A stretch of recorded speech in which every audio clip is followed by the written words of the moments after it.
Hey everyone, it's Alex with Camp Voyager up in Ely, Minnesota, and I'm really excited because spring is finally here, paddling season is here, and that means camp is about to begin. What I wanted to talk about today was some things you can look for when choosing a canoe camp for your child, and most of these pertain to what to look for on their website and some questions to ask the staff member or recruiter that you talk to. The first thing to look for is where the kids will be canoeing. You want to look for a camp, for the most part, that goes into some wildernesses or national parks. State parks maybe, but if you're a canoeer yourself, you probably know that most people seek solitude when they're going canoeing. They want to get away from people. They want to experience nature as it's been for thousands of years, versus bumping elbows and running into a lot of people. So wilderness is typically, you're not going to see a lot of people out there. The Boundary Waters, for example, only allows a certain amount of visitors per day into the wilderness. And yeah, the first day or two of your trip, you might run into some people, but the deeper you get, the less people you see. So that's an important consideration when looking for a canoe camp.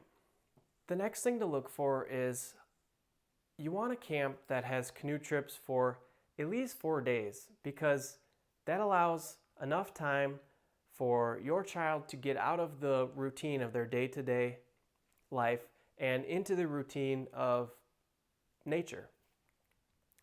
I know of me, when I'm out for only a day or two, I'm still attached a little bit to life back home. I'm still thinking a little about email, about some things I got to do back home or in the office. So research has shown, and anecdotally, we know that it takes at least 3 days to sort of get detached from civilization. And so if your trip is only 3 days and it's not 4, like I'm suggesting, the first day you're just kind of getting into things. The second day is a full day out in nature, out in the wilderness or national park. The last day you're already coming back home.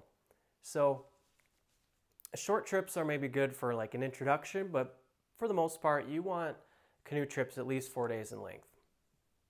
Next, you want to look at what sort of training the trip leaders have.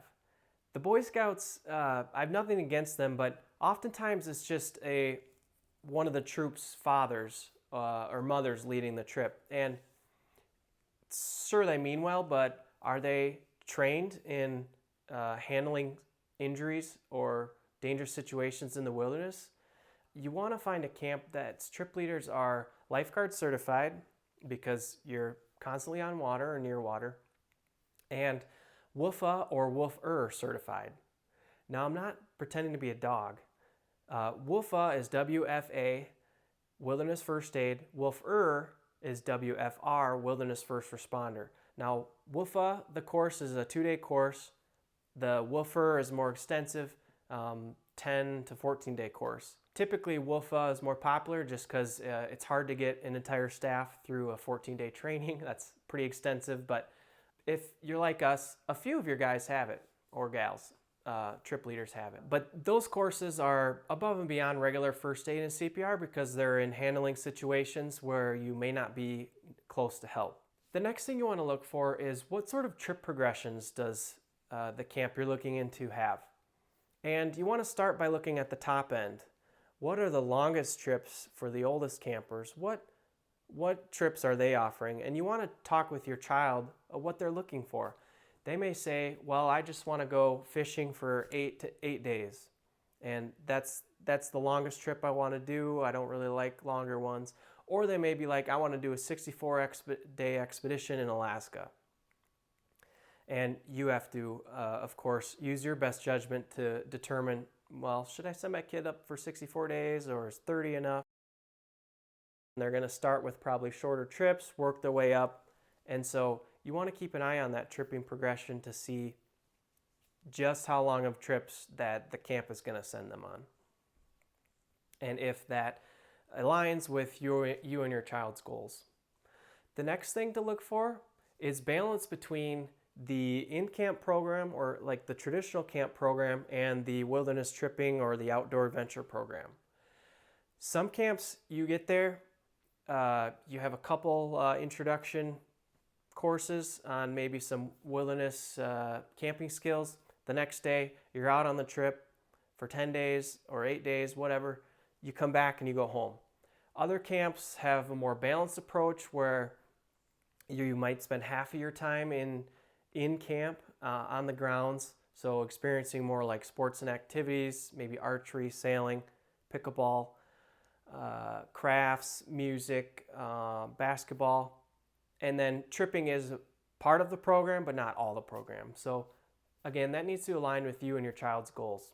Next is the camp's demographics. Is it an all-boys camp, an all-girls camp? Is there a non-binary cabin?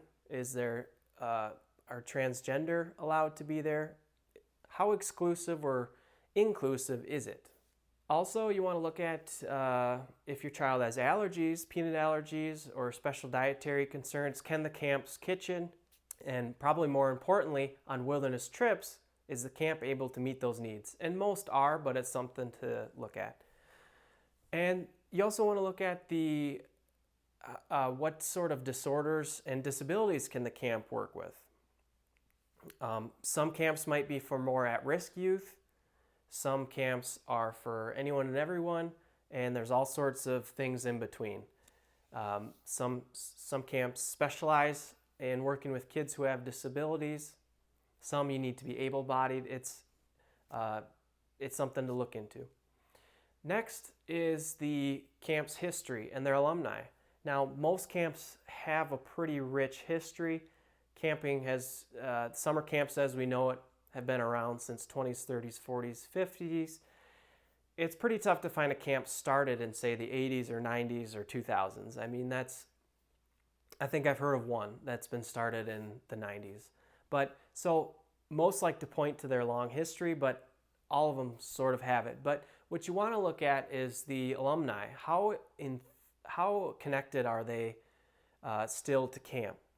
Was their experience something they just did it and forgot it and moved on with their life? Or was this something they're still to this day talking about, sharing photos and pictures, maybe in their alumni Facebook page or alumni Instagram? How involved are they still with camp? Do they volunteer there? Because that's going to be a good indicator. A thriving alumni base is a sign of a quality camp. Next, and this one's pretty straightforward, so I won't spend too much time, is check the Google and Facebook reviews.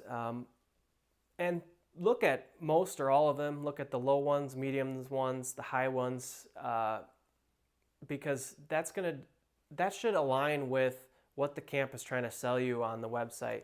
Next, you want to look at the photos, blogs, and videos and take a deep dive into their website, because yeah, you could look at the home page or the about page of the camp's website, and I'm the person that chooses a lot of the photos for our website, so I know you want to kind of pick the best of the best for a website. But the deeper you dive into a website, and especially the photo galleries and the blogs and the videos, the better sense you're going to get of what the camp is actually like, and not this beautiful home cover page that everyone sees.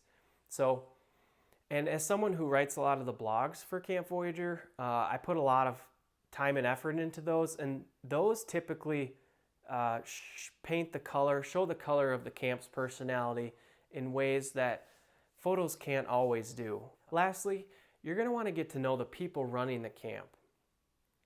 You can only glean so much of someone's personality from email or text, so you want to get this person on the phone and get to know them.